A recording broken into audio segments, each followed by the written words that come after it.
Olá, esse é mais um Diálogos e hoje nós vamos conversar com o Lúcio Gregóri, ex-secretário de Transportes de São Paulo, na gestão da prefeita Luíza Erundina, no começo da década de 90, e que na época propôs uma medida um pouco polêmica e que gerou muito debate na época, que era o tarifa zero no transporte coletivo. Olá, Lúcio. Oi, Paik, tudo bom? Tudo bem. E a gente queria que você falasse um pouco sobre como foi essa experiência da Secretaria de Transportes de São Paulo e também da proposta do Tarifa Zero. Como foi gerado, etc.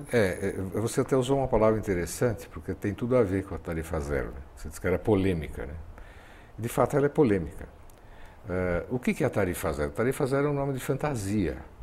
Na verdade, o que se quer, e a proposta era essa, que o transporte coletivo urbano seja pago da mesma forma que todos os outros serviços municipais. A saúde, a educação, a iluminação pública, coleta de lixo, né? O viaduto que você passa, a rua que você anda, tudo isso é pago não na hora que você utiliza. Ninguém imagina, né? Você andando na rua ter que pagar um tanto porque você está andando na rua, ou toda vez que vai atravessar um viaduto ou um túnel, você tem que pagar um tanto porque está usando aquilo lá, ou a coleta de lixo. Então imagine só, passa o caminhão de lixo, você pega o saco de lixo, vai lá, pesa, aí o cara diz, olha, 500 gramas, aí você dá um dinheiro, ele te dá um troco, ou sei lá, passa um cartão magnético, coisa maluca, né? Então, isso foi o que gerou inicialmente a ideia da Tarifa Zero, que, como eu disse a você, é um nome de fantasia. É que o serviço de transporte coletivo urbano, particularmente os ônibus que são de competência municipal, sejam pagos da mesma forma que todos os outros serviços, ou seja, através do conjunto de impostos arrecadados pela Prefeitura. Essa proposta você levou à Prefeitura de São Paulo, na época que você era secretário, e qual foi a reação? Quais foram os argumentos iniciais que surgiram contra a ideia da Tarifa Zero, né? A ideia de você poder entrar no ônibus sem catraca. Como todo, eu chamo de paradigmas socioeconômicos, né? A sociedade nossa, ela tem paradigmas de diversos tipos, como na ciência existem os paradigmas.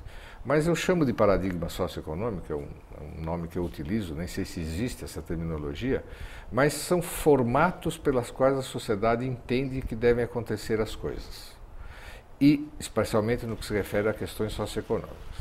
Quando você mexe com esses paradigmas, há uma reação, eu diria, beirando a insanidade da sociedade, porque é como se você coloca assim uma coisa que a sociedade não sabe como lidar, né? Por variadas razões, a gente pode discutir depois.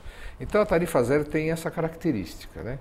Ela mexe com alguma coisa que é extremamente sedimentada na cabeça de todo mundo, há anos a fio, pelo qual, ao entrar no ônibus, a gente tem que pagar uma tarifa. E quando a gente usa o viaduto, a gente não paga nada. Ou quando a gente vai e toma uma injeção no posto de saúde, também não paga nada, né? Mas está entranhado isso. Quando você mexe com isso, vem à tona, como toda reação dessa natureza, que mexe com o que eu chamaria quase de tabu, vem as reações mais estapafúrdias, né? Algumas dessas reações, nós que também lutamos na questão do transporte, da mobilidade urbana como um todo, nós já experimentamos também, né? Que é a ideia de que com o transporte acessível ele ia ser, e gratuito, pago pelos impostos, ele seria tomado por pessoas bêbadas, por vândalos, né? A ideia de que ele não seria bem cuidado, de que ia haver um super uso do transporte, que as pessoas iriam usar o transporte loucamente e tal, né? E também de que não haveria recursos, né? Esses dois são argumentos do preconceito, sem dados em geral, né? Veja bem, são duas categorias de discussão. A primeira, o elenco do que você falou, revela o preconceito puro e simples, o tabu, né? Então você sai disparando argumentos que eu chamei de estapafúrdios e contraditórios. Veja bem, os bêbados vivem frequentando os hospitais porque eles são de graça? Não. As criancinhas das escolas quebram tudo porque já que é tudo de graça, vamos quebrar as carteiras, não é nada disso, né? Vamos jogar giz fora, tudo é de graça, né?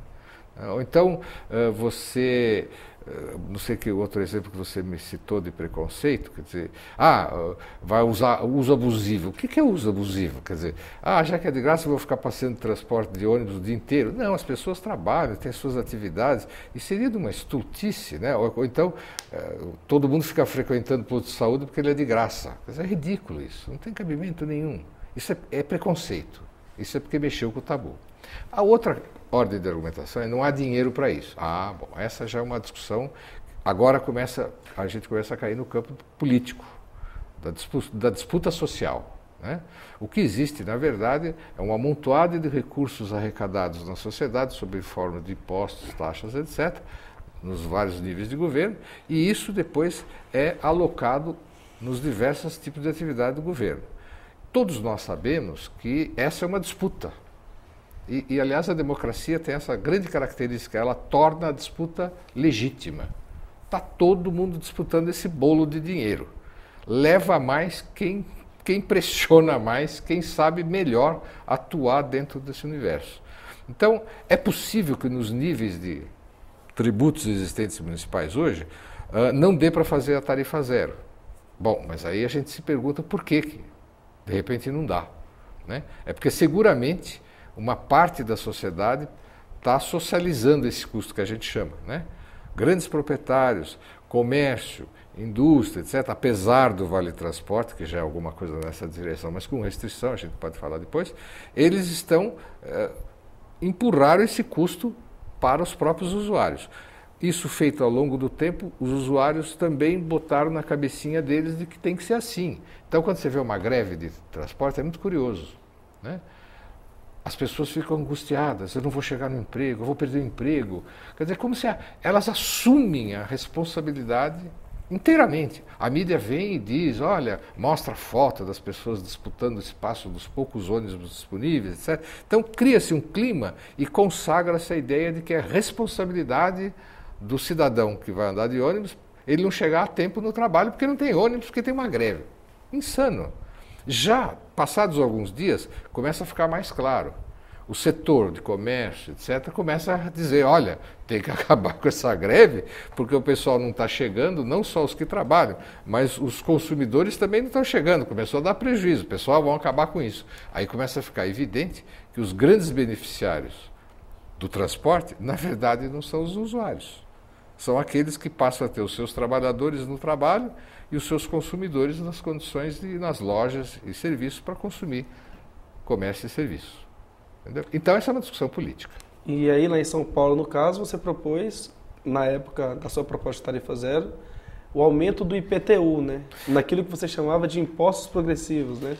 Na verdade não foi inteiramente... Inicialmente se propunha uma outra coisa que é a solução, a meu modo de ver, mais correta, que usa-se em vários países do mundo, né? Na Europa, próprios Estados Unidos, mas principalmente na Europa, em que o custo do transporte é dividido, uma parte o governo paga, uma parte o usuário paga e uma parte o setor produtivo paga, através de uma taxa chamada taxa de transporte, né?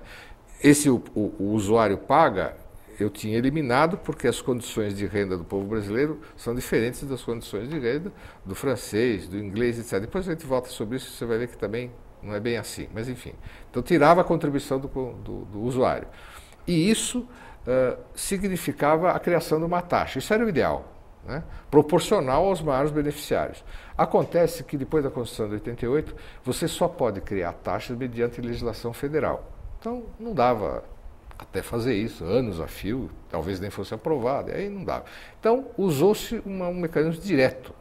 Aumentaram-se vários impostos municipais, ISS, etc., mas sobretudo o IPTU, fazendo uma política que foi definida na época pela prefeita Luiz Erundina, que era já uma proposta antiga de governo, que é paga mais quem tem mais, paga menos quem tem menos e não paga quem não tem. Isso como uma forma de distribuição de renda. Claro, evidente. Isso é uma fortíssima distribuição de renda. Sendo que, é importante frisar, são mais de 500 mil imóveis, 1 milhão e poucos mil imóveis de São Paulo não pagam imposto predial, né? Porque são isentos. Todas as edificações com até 50 metros quadrados não pagam IPTU.